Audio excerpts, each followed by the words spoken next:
22일 때가 엊그제 같은데 벌써 한 여자의 남편이자 한 아이의 아빠가 되었네요. 저는 작은 사업체를 운영하고 있는데요. 주변 사람들에게 나름 성공한 인생이라 칭찬받는 저의 인생에 어떤 일들이 있었는지 이야기해보고자 이렇게 사연을 쓰게 되었습니다. 초등학교 2학년이 되던 해 저는 갑작스럽게 아버지를 잃었습니다. 아버지가 돌아가셨는지 아니면 갑작스러운 사고를 당하셨는지 물으신다면 아닙니다. 저는 그토록 다정하던 아버지를 하루아침에 잃고 말았습니다. 그 이유는 다름이 아닌 제가 아버지의 친자가 아니었기 때문이었죠. 아버지는 유전자 검사를 통해 제가 친자가 아니라는 사실을 알게 된 후 곧장 저와 어머니를 내쫓으셨습니다. 어머니의 부정을 의심했기 때문이었죠. 아버지로서는 당연히 어머니의 부정을 의심할 수 있는 상황입니다. 애지중지 키운 아들이 친자가 아니라면 아내의 바람을 의심해 볼 수밖에 없으니까요. 그런데 어머니는 평생토록 억울하다는 목소리를 지우지 않으셨습니다. 제 기억 속 어머니는 추운 날 잠옷바람으로 쫓겨나면서 끊임없이 이렇게 외치셨어요. 난 절대 바람을 피우지 않았어요. 정말이에요. 제발 믿어주세요. 9살의 저는 그렇게 어머니 품에 안겨 하염없이 흐르는 눈물을 경험해야 했습니다. 그리고 매일 밤마다 저에게 다정하게 책을 읽어주시던 아버지의 눈빛이 순식간에 차가워지는 것도 경험했죠. 태어나서부터 9살이 될 때까지 평생을 의지했던 사람이 한순간에 돌아서는 장면은 36이 된 지금도 트라우마로 남을 정도로 큰 상처가 되었습니다. 어머니는 추운 겨울 저를 꼭 껴안고 가까운 친정으로 돌아가셨지만 어머니의 가족들은 어머니를 받아주지 않았습니다. 보수적인 분위기 속에서 어머니는 집안의 수치였을 뿐이니까요. 출가한 딸이 바람이 나서 다른 남자의 아이를 가진 것도 모자라 그 아이를 모른 척 키우고 있었다는 것. 어머니를 쫓아낸 아버지가 어머니의 가족들에게도 알린 사실이었습니다. 결국 남편에게도 가족에게도 버림받은 어머니는 찬바람이 쌩쌩 불던 날 공중 화장실에서 저를 품에 안고 잠에 드셨죠. 어머니는 그날 이후 어떤 일도 가리지 않고 닥치는 대로 하셨습니다. 부끄러운 일 빼고는 정말 다 하셨던 것 같아요. 생활이 힘들 때면 구걸이라고 생각이 들 정도로 비굴한 모습을 보이기도 하셨고 천사 같던 모습은 온데간데 없고 욕지거리를 내뱉으며 동네 아주머니들과 싸우기도 하셨습니다. 하지만 그럼에도 불구하고 어머니는 제게 엄청난 사랑을 부어주셨어요. 그리고 아버지의 공백이 느껴지지 않을 정도의 사랑을 보여주셨죠. 한 아이의 아빠가 된 이 시점에서 보니 어머니가 얼마나 노력하셨을지를 실감하게 되네요. 어머니는 입버릇처럼 저에게 말씀하셨습니다. 엄마는 단 한 번도 너에게 부끄러운 짓을 한 적이 없어. 너는 떳떳하게 태어난 아이야. 아마도 어머니는 제가 저 스스로를 불륜의 결과로 태어난 아이로 여길까봐 걱정하셨던 것 같습니다. 제가 어느 정도 나이가 찬 이후 어머니는 자신이 왜 이런 누명을 쓰고 집에서 쫓겨나야 하는지를 조금씩 알려주기 시작하셨어요. 검사가 잘못됐거나 평소에 나를 못마땅하게 여긴 내 아버지 여동생이 수작을 부린 게 분명하다는 게 최종적인 어머니의 생각이셨죠. 어머니는 아버지의 여동생, 즉 신우이를 모든 일의 원흉으로 생각하셨습니다. 그도 그럴 것이 유전자 검사를 강력하게 추천한 분이 고모였거든요. 고모는 제가 초등학교에 입학한 후 아무래도 애 얼굴이랑 오빠 얼굴이랑 너무 다르다. 오빠 출장 길게 다녀온 동안 새언니가 밖으로 나돌았던 거 아니냐 라는 말을 입에 달고 살았다고 합니다. 처음 고모의 이런 이야기를 들은 아버지는 말도 안 되는 말을 한다며 고모의 말을 헛소리 취급했지만 사람 마음이라는 게 그렇더군요. 아무리 터무니없는 말이라도 수없이 들으면 마음이 동하기 마련이죠. 결국 아버지는 어머니 몰래 유전자 검사를 실시하셨고 저와의 친자 불일치 결과를 통보받으셨습니다. 어머니는 결과지를 들고 길길이 날뛰는 아버지에게 절대 아니다 라며 항변하셨지만 이미 어머니에 대한 배신감으로 속이 뒤집힌 아버지에게 그 소리는 들리지 않았다고 해요. 그런데 당시 상황을 회상하시던 어머니는 분노하는 아버지 곁에서 미소 짓던 고모의 모습에 더욱 화가 났다고 합니다. 게다가 아버지가 어머니를 내쫓고 이혼하자마자 고모는 아버지에게 자신의 친구를 소개하고 결혼까지 진행시켰다고 하죠. 이 모습을 본 어머니는 고모가 어떤 수작을 부려서 상황이 이 지경이 됐다는 생각을 안 할 수가 없었다고 합니다. 당시 고모의 신우짓은 동네 사람들도 혀를 내두를 정도로 엄청났다고 하니 어머니가 왜 고모를 강하게 의심하는지 이해되는 부분이죠. 그런데 충격적인 이야기는 여기서 끝이 아니었습니다. 제가 성인이 된 이후 어머니는 당시를 회상하며 어머니가 겪었던 심적인 고통을 털어놓으셨어요. 네 아버지가 세장가 간다는 이야기 들었을 때 솔직히 결혼식장을 난장판으로 만들 생각이었어. 내가 겪은 일들을 모조리 얘기하고 억울함을 밝힐 참이었지. 그런데 네 아버지는 그 유전자 검사 때문에 나와 너를 버린 게 아니었다. 저는 어머니의 말을 이해할 수 없었습니다. 어머니는 저를 한번 살펴보시더니 쓴웃음을 지으시고 다시 말을 이어가셨어요. 네 아버지는 유전자 검사를 하기 전에 이미 동생이 소개해준 여자를 만나고 있었어. 맞습니다. 아버지는 고모가 소개해준 여자를 이미 만나고 있었던 것이죠. 네, 명백한 바람이었습니다. 유전자 검사 결과는 그저 명분이었을 뿐 아버지는 유전자 검사 결과로 친자가 나왔어도 어머니를 버렸을 것입니다.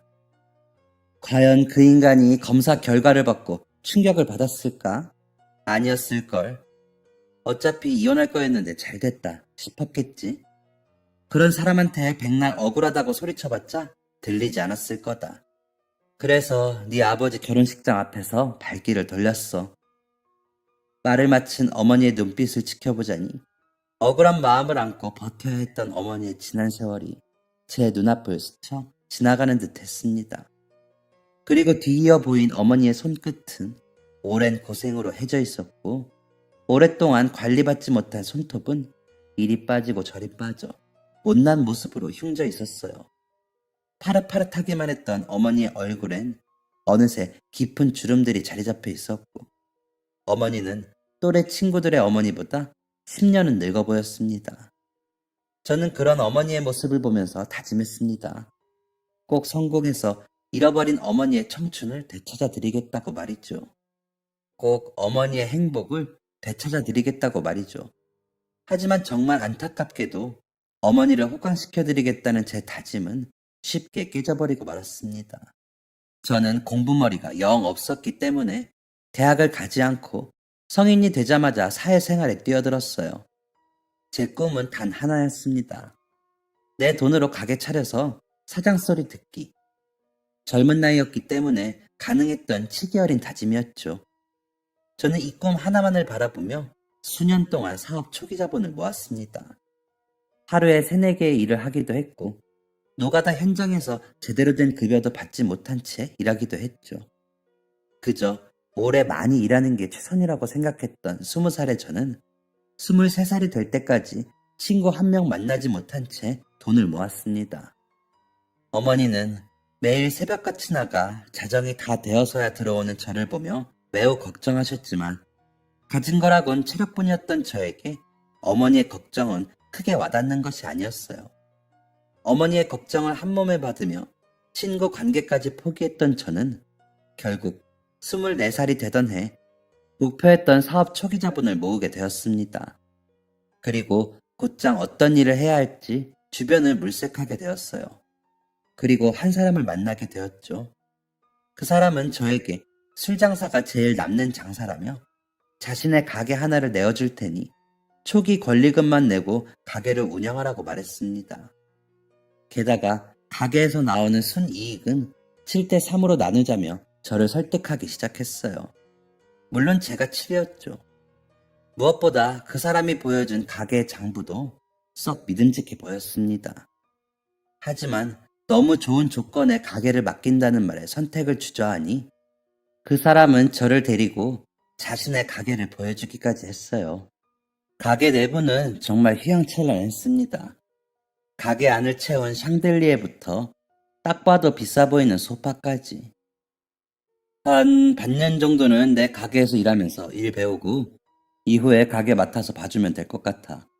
솔직히 이 정도 되는 규모의 가게를 권리금만 받고 넘기는 거 진짜 믿지는 장사인 거 알지? 그리고 그냥 내가 가게 전부 운영해도 되는데 굳이 맡기려고 하는 거야. 현수가 내 동생 같아서 혹할 수밖에 없었습니다.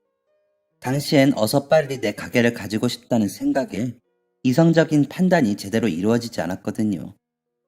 게다가 제가 가지고 있는 돈으로 그 정도 규모의 가게는 엄두도 내지 못했기 때문에 욕심이 났던 것도 사실입니다. 결국 저는 권리금을 넘긴 채 6개월 동안 매장 관리 노하우를 배우기로 약속했어요. 그런데 막상 출근하기로 한 날이 되니 괜스레 불안한 마음이 들더군요. 그렇게 불안한 마음을 안고 가게에 도착한 저는 그만 가게 앞에 털썩 주저앉고 말았습니다. 그 이유는 가게가 있어야 할 자리에 가게가 없었기 때문이었죠. 더 정확히 말하자면 내부가 모두 철거된 빈 공간만이 존재했습니다. 이후엔 상황이 급박하게 돌아갔어요. 저와 비슷한 상황인 듯한 여러 사람들이 가게 앞에서 욕지거리를 내뱉으며 어딘가로 전화하기 시작했죠. 제가 사기를 당한 것이라는 사실을 알게 되는 데는 오랜 시간이 걸리지 않았습니다. 저는 그날로 세상을 살길 포기했어요. 인생의 전부인 양 모아둔 돈을 그렇게 한 번에 잃었으니 그만큼의 상실감을 겪는 것도 어찌 보면 당연한 일이었죠. 그런데 막상 죽으려고 보니 죽는 것에도 큰 용기가 필요하더군요. 그때 제가 선택한 것은 바로 입대였습니다. 저는 입대 날까지 입대 사실을 어머니에게 알리지 않았어요. 입대 날 짧은 편지를 쓰고 집을 나온 게 전부였죠. 저는 훈련소를 마친 이후에도 어머니를 보지 않았습니다. 휴가를 나와도 부대 근처를 떠돌다 복귀하곤 했어요. 그렇다 보니 당연히 어머니의 면회도 차단했습니다. 거의 매일 써서 보내시는 듯한 어머니의 편지도 뜯어보지 않았죠.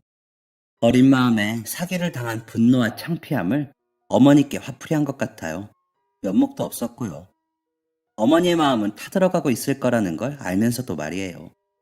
그런데 이렇게 필사적으로 어머니를 피하던 저는 의도하지 않은 이유로 어머니를 다시 제외하게 됩니다.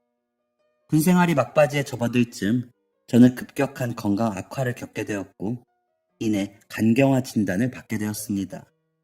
간경화라는 사실도 충격적인데 더 충격적인 사실은 저에게 간이식이 필요하다는 것이었어요. 당연히 가족인 어머니에게도 이런 이야기가 전달되었죠.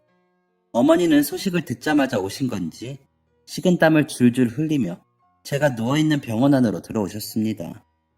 어머니는 저의 상태를 들으시곤 쓰러지실 듯 놀라셨지만 고민조차 하지 않고 이내 자신의 간이식을 해주겠다며 나서셨습니다. 그런데 그때 저는 이런 어머니에게 해서는 안 되는 말을 하고 말아요. 그냥 이렇게 죽게 내버려 두세요. 저 같은 놈이 살아서 뭐해요? 제 말을 들은 어머니의 표정은 아직도 잊히지 않습니다. 자신이 시한부라는 소식을 듣게 된다고 해도 그런 표정은 짓지 못할 것 같아요. 그 정도로 어머니는 큰 충격을 받으신 듯 했습니다. 어머니는 눈물을 뚝뚝 흘리시며 거친 손으로 제 손을 붙잡으시더니 이렇게 말씀하셨어요. 제발 그런 말은 하지 마라. 엄마가 보기 싫으면 평생 네 눈앞에 나타나지 않을 테니까 그런 말은 하지 마. 저는 그때 누군가에게 세게 머리를 얻어맞은 느낌을 받았습니다. 그리고 내가 얼마나 큰 잘못을 한 것인지를 깨닫게 되었죠. 어머니가 울다 지쳐 잠에 드셨을 때 저는 창밖을 보며 다짐했습니다. 살아야겠다고요. 그리고 어머니를 호강시켜 드리겠다고 다짐했던 그 꿈을 이루겠다고 말이죠. 그러기 위해서는 우선 살아야 했습니다. 저의 간 이식 수술은 급박했기 때문에 가장 가까이에 있던 어머니가 가장 먼저 검사를 받게 되었죠.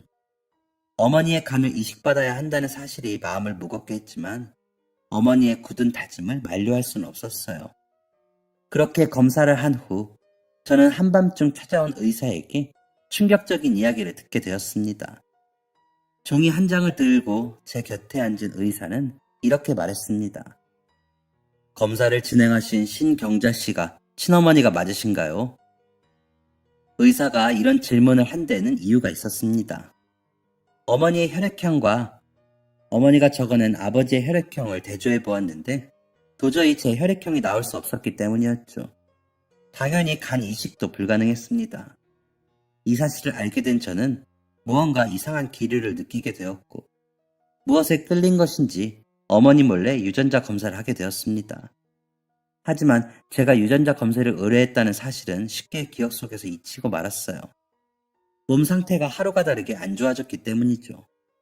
간 이식이 정말 급박한 상황이라는 사실에 모두가 불안해하고 있을 때 간 이식을 해주겠다는 사람이 나타났습니다. 바로 제 소식을 들은 친구였죠. 친구가 아무 이유 없이 간 이식을 해주겠다고 나선 것은 아니었습니다. 20살 때 저는 친구의 어머니가 돈이 없어서 중요한 수술을 못 받고 계신다는 사실을 알게 되었어요. 그리고 우연히 그 사실을 접했을 때 제 수중에는 반년 동안 악착같이 모은 돈이 있었죠. 저는 돈이 있었음에도 친구를 도울 수 없었습니다. 그 돈을 모으기 위해 얼마나 노력을 했는지 누구보다 제가 제일 잘 아니까요. 하지만 수술만 받으면 살 수 있는데 돈이 없어서 그 수술을 못 받고 있다는 친구의 말이 제 마음을 계속해서 불편하게 만들었어요. 결국 저는 반년 동안 모은 돈을 모두 인출해 친구에게 건네주었습니다. 친구는 제가 건네준 돈을 어머니 수술비에 보탰고 친구의 어머니는 건강을 완전히 회복하셨어요. 친구는 어머니가 건강을 회복하신 후 저에게 고마움을 표현하기 위해 저를 오랫동안 찾아다녔다고 합니다. 쥐도 새도 모르게 사라진 저를 찾는 것을 포기하지 않았던 친구는 제가 간이식을 필요로 한다는 사실을 알게 되었을 때 결코 가만히 있을 수 없었다고 합니다. 곧장 기증 의사를 밝히고 간 이식이 적합한지 검사를 받았다고 하죠. 간 이식은 성공적으로 이루어졌고 저는 친구에게 이제 우리 진짜 쌤쌤인 거냐? 라는 시답지 않은 농담을 건넬 정도로 건강을 회복하였습니다. 의병 제대 후 요양을 하던 저는 어느 날 잊고 있던 유전자 검사 결과지를 받아보게 되었습니다. 예상하셨겠지만 저와 어머니의 유전자는 일치하지 않았어요. 제가 어머니의 친자가 아니었던 거죠. 즉, 저는 아버지와도 어머니와도 남남인 사이였던 것입니다. 이 사실을 알게 된 후 한참을 고민했어요. 이 이야기를 어머니에게 알린다면 어머니가 얼마나 충격에 휩싸이실지 걱정되었기 때문이었죠. 그리고 마음 한구석에는 어머니에게 버림받으면 어떻게 하나 라는 걱정도 들었습니다. 평생 바람난 여자라는 꼬리표를 달고 한평생 고생하며 사셨는데 그 원흉을 저라고 생각하실까봐 무서웠죠. 한참을 고민하던 저는 결국 어머니에게 모든 사실을 털어놓게 되었습니다. 제 이야기를 들은 어머니는 끝내 눈물을 보이고 마셨어요. 그 눈물 앞에서 저는 죄인이 된 채 고개를 푹 숙이고 말았죠. 그런데 그런 제게 어머니는 놀라운 말씀을 하셨습니다. 거봐 현수야. 너는 부정하게 태어난 게 아니야. 떳떳하게 태어난 아이였어. 저는 이 와중에도 제 걱정뿐이신 어머니를 의아하게 바라보고 이렇게 말했습니다. 화나지 않으세요? 저 때문에 겪지 않아도 되는 일을 겪으셨고 그리고 또 제 물음에 어머니는 이렇게 대답하셨습니다. 너를 이만큼 키울 때까지 힘든 일이 없었던 건 아니야. 하지만 그런 힘든 일은 모두 잊을 정도로 너를 키우는 동안 행복했어. 일이 어떻게 된 것인지는 모르겠지만 피가 섞이지 않았더라도 너는 내 자식이고 내 아들이야. 어머니의 대답은 그동안 제가 느꼈던 불안감을 눈 녹듯이 사라지게 만들었습니다. 불안감이 사라지니 이성적인 판단이 가능하게 되었죠. 저는 곧장 유전자가 일치하지 않는 이유를 찾아 나섰습니다. 그리고 어머니의 친자식과 제가 병원에서 뒤바뀌었다는 사실을 알게 되는 데는 그리 오랜 시간이 걸리지 않았습니다. 저는 이 놀라운 사실을 어머니에게 알렸고 저와 뒤바뀐 그 아이를 찾겠다고 말씀드렸습니다. 하지만 어머니는 단호하게 거부하셨어요. 내 자식은 너야. 친자를 찾는다고 하더라도 그 아이가 내 자식이 될 순 없어. 저는 어머니를 설득했지만 어머니는 여전히 완강하셨습니다. 친자식을 만나게 되면 제가 동떨어진 느낌을 받으리란 걱정 때문이었죠. 결국 저와 어머니는 이 모든 사실을 마음속에 묻기로 결정하게 되었습니다.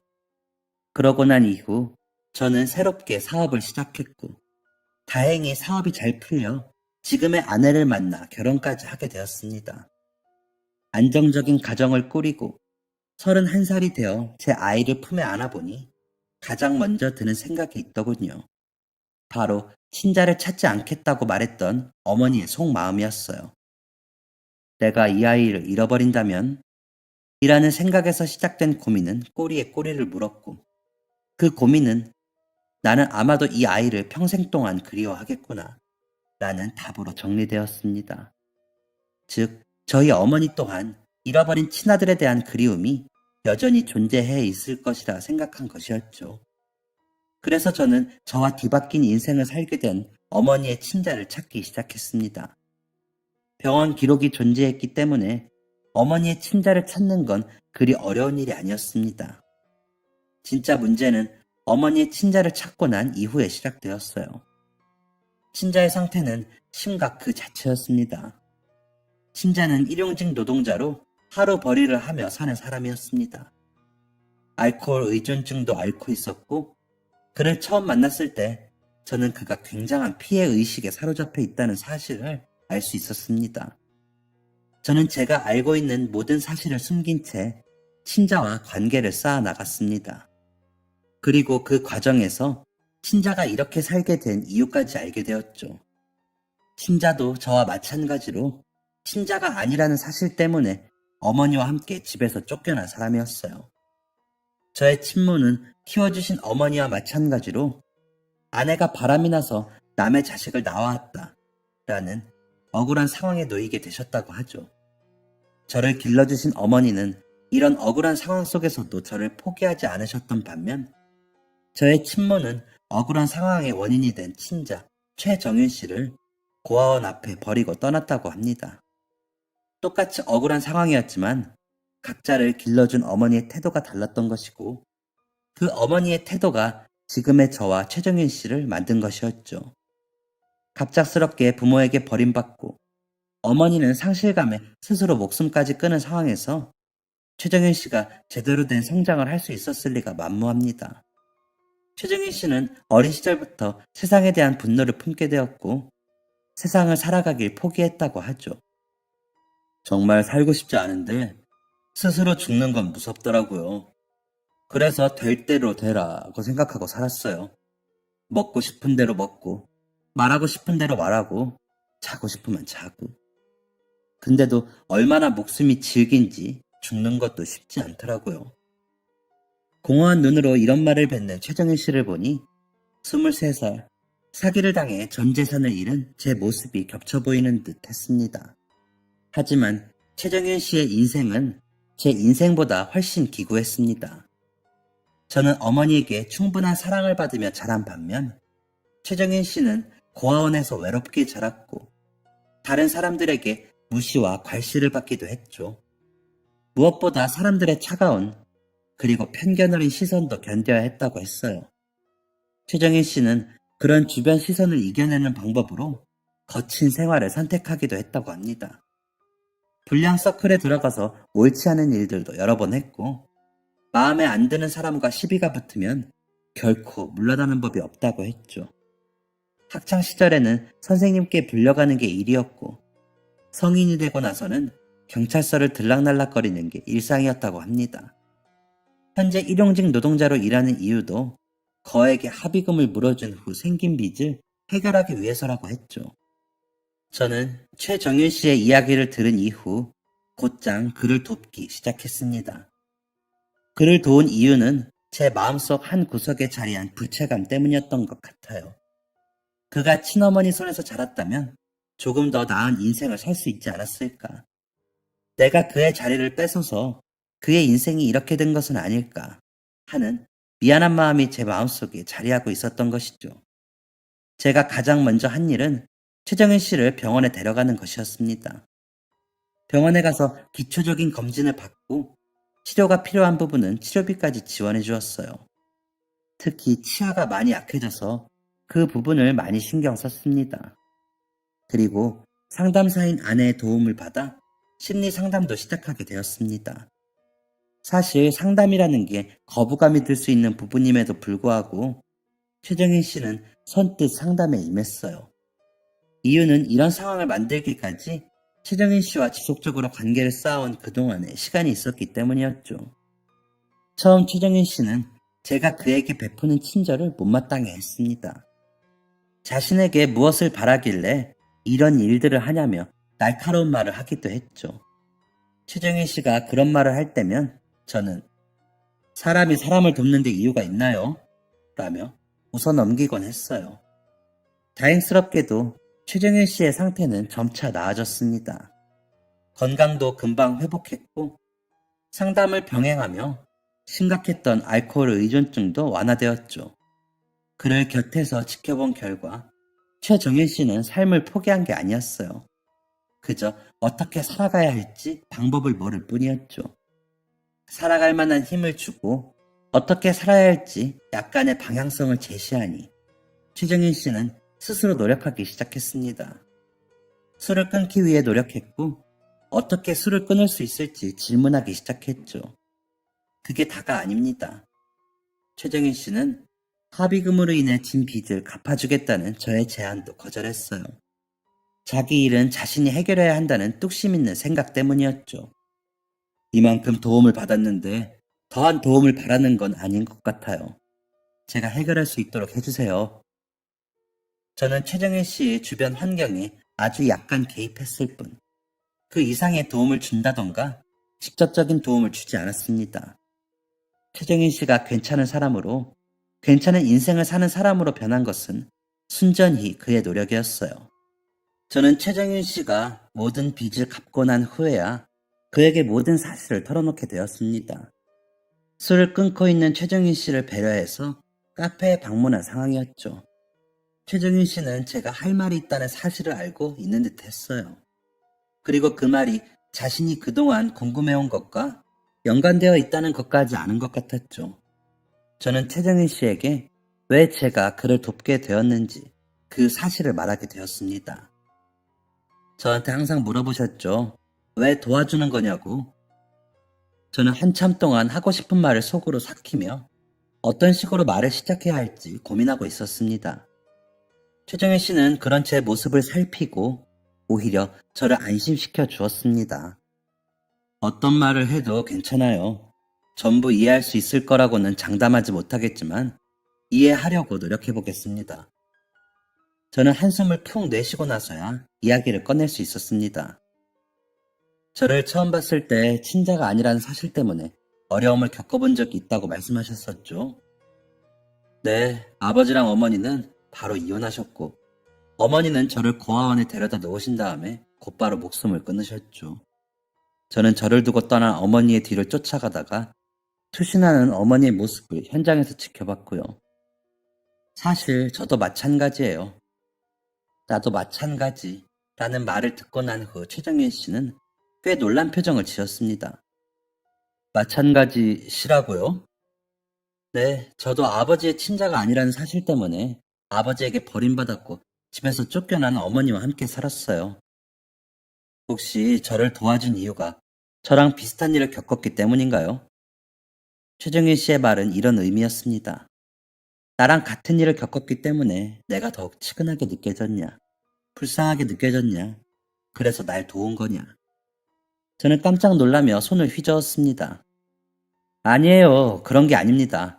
제가 정일 씨를 도와주게 된 이유는 잠깐의 정적이 흐른 뒤 저는 이 이야기의 중심을 말하고 말았습니다.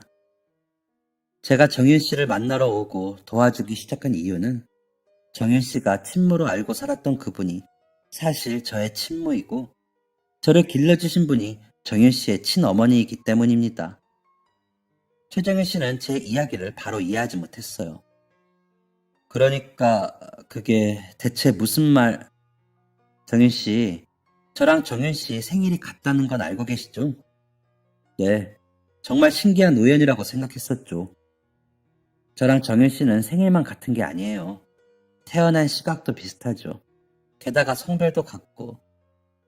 최정희 씨는 제 말을 어떻게든 이해해보려고 노력하는 것처럼 보였습니다. 하지만 여전히 설명이 부족한 듯 아무 말 하지 못했죠. 정희 씨와 저는 같은 병원에서 같은 날에, 그것도 비슷한 시각에 태어났습니다. 그리고 병원 측의 실수로 아이가 뒤바뀌게 됐죠. 이 말을 마친 저는 최정희 씨가 얼음처럼 굳어버리는 것을 느꼈습니다. 그럼 저는 어머니의 외도로 태어난 게 아니었던 거네요. 저를 낳아준 분은 따로 있었던 거고, 저를 길러주신 분은 정말로 억울한 죽음을 겪게 된 거네요. 네, 스스로 목숨을 끊으신 그분이 저를 낳아주신 친모이십니다. 지금 말씀하신 게 정말 모두 사실인가요? 네, 안타깝게도 그렇습니다. 이미 병원 측에도 확인을 끝냈고, 최정인 씨만 도와주시면 병원에도 손해배상 청구를 할 수 있을 거예요. 물론 원하지 않으신다면 안 하셔도 됩니다. 저는 병원 측에게 손해배상을 받아내려고 정윤 씨를 만난 게 아니니까요. 그럼 왜 저를 찾아오신 겁니까? 최정윤 씨의 말에는 약간의 날이 서 있었습니다. 저는 더 이상 돌려 말하는 게 의미가 없다고 생각했어요. 그래서 최정윤 씨에게 솔직한 이유를 말하기 시작했습니다. 최정윤 씨를 낳아주신 분, 저를 길러주신 분이 여전히 살아계세요. 어머니요? 저를 낳아주신 분? 저는 아주 우연하게 어머니와 유전자 검사를 진행하게 됐고, 그 과정에서 제가 어머니의 친자가 아니라는 사실을 알게 되었어요. 오랜 고민 끝에 어머니에게 이 사실을 알려드리게 되었고, 이 상황을 어떻게 하는 게 좋을지 어머니의 의견을 구했죠. 한 차례 숨을 돌리고 최정윤 씨를 보니 그는 매우 굳은 상태였습니다. 사실 어머니는 정윤 씨를 찾길 원하지 않으셨어요. 정윤 씨가 더 좋은 가정에서 잘 살고 있을 수도 있는데 괜히 그 앞에 나타나서 평화로운 가족을 해집을 생각이 없다고 말씀하셨죠. 저는 그래도 어머니를 설득했지만 어머니는 완강하셨어요. 그런데 제가 결혼을 하고 아이를 낳아보니 친자를 찾을 생각이 없다는 게 어머니의 본심이 아닐 수 있겠다는 생각이 들더라고요. 만약에 제가 제 아들을 잃어버린다면 저는 평생 그 아이를 가슴속에 묻고 살 것 같거든요. 둘째가 태어나고 셋째가 태어나도 말이죠. 그래서 어머니에겐 이야기하지 않고 정유 씨를 찾았습니다. 어머니 말씀대로 정유 씨가 좋은 가정에서 행복하게 살고 있는 것 같다면 모든 사실을 숨긴 채 살아가려고 했어요. 그런데 제 상태가 영 별로였죠? 솔직히 말하자면 그렇습니다. 어머니가 바라셨을 모습과는 동떨어진 모습이었어요. 그리고 정유 씨의 모습에서 과거의 제 모습이 보이기도 했고 말이죠. 제가 23살에 어떤 사기를 겪었는지는 정윤 씨도 익히 들어 알고 있었기 때문에 더 이상의 질문은 이어지지 않았습니다. 제가 정윤 씨를 도와준 이유는 정윤 씨가 어머니를 만나줬으면 하는 마음 때문이었습니다. 정윤 씨에게 말하기 조금 미안한 말이지만 저는 키워주신 어머니에게 많은 사랑을 받으며 자랐습니다. 그래서인지 어머니가 직접 낳은 정윤 씨를 제 형제처럼 생각하고 있어요. 형제처럼 생각하고 있다는 제 말에 정윤 씨는 단호하게 대답했습니다. 저는 아닙니다. 저를 도와주시고 신경 써주신 건 충분히 감사해야 하고 있어요. 하지만 혜수 씨가 저를 낳아주신 분 손에서 자랐다고 해서 갑자기 형제로 느껴지진 않네요. 게다가 저는 저를 낳아주신 어머니가 따로 계시다는 사실을 처음 들었습니다. 낳아주신 어머니가 따로 계시다는 것도 충격인데 대체 이 상황을 어떻게 받아들여야 하는지 모르겠네요. 지금 당장 답을 달라는 의미는 절대 아닙니다. 정희 씨도 이 상황을 받아들일 만한 시간이 필요하시겠죠. 충분히 시간을 가지고 고민해 주세요. 그리고 제가 정희 씨를 돕는 건 어떤 대가를 바라서가 아니라는 것만 알아주세요. 최정희 씨는 이후 한 달 정도 시간을 가지며 어머니를 만날 것인지에 대한 고민을 이어갔습니다. 그리고 34살의 가을, 최정희 씨로부터 어머니를 만나겠다는 대답을 듣게 되었죠. 이 말을 들은 후 저는 곧장 어머니에게 달려가 이 이야기를 전해드렸습니다. 사실 어머니한테 고백할 게 있어요. 어머니는 두 눈이 동그래진 채 저를 바라보고 계셨죠. 아이를 낳고 나니 어머니의 마음이 조금이나마 이해되더라고요. 그래서 병원에서 저와 뒤바뀌었던 어머니의 친자를 찾았습니다. 어머니는 두 손으로 입을 가린 채 깜짝 놀라셨어요. 뭐? 그 아이를 찾았다고? 네, 최정윤이라는 이름으로 살고 있었어요. 그 사람을 찾았을 때 어머니 말씀처럼 행복하게 살고 있다면 그냥 가슴속에 이 사실을 품고 모른 척 하려고 했습니다. 그런데 제가 목격한 최정윤 씨의 삶은 썩 좋아 보이지 않았어요. 어머니는 눈물을 두 눈에 가득 담은 채 제 이야기를 경청하셨습니다. 그리고 물어보셨어요. 대체 어떻게 살고 있었길래? 저는 최정윤 씨의 그동안의 이야기를 간략하게 설명해 드렸습니다.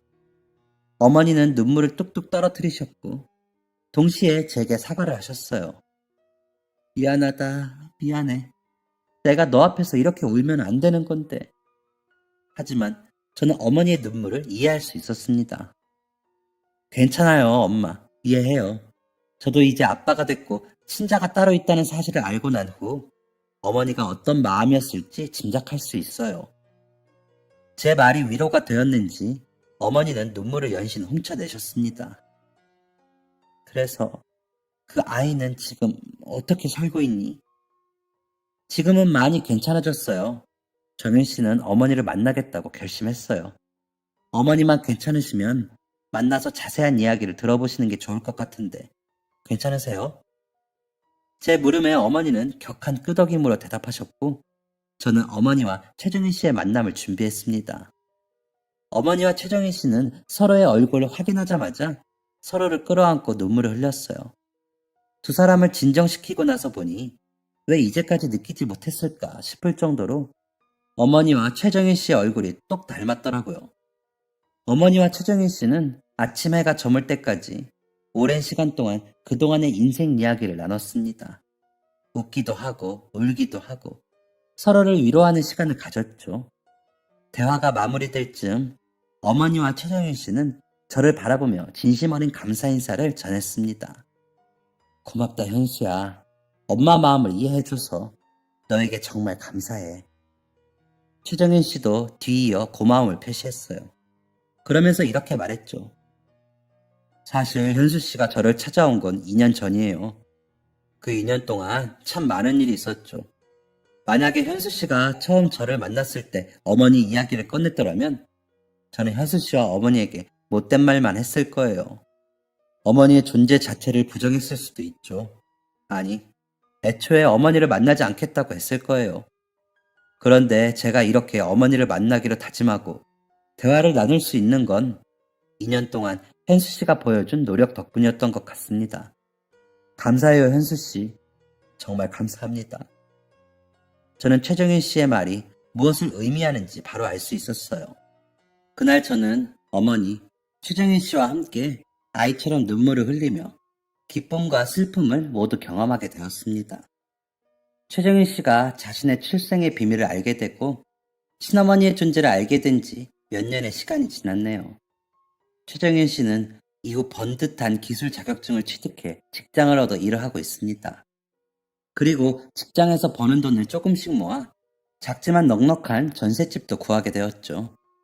지금은 어머니의 아들로, 저의 형제로, 제 아이의 삼촌으로 오붓한 가족애를 느끼며 살고 있습니다.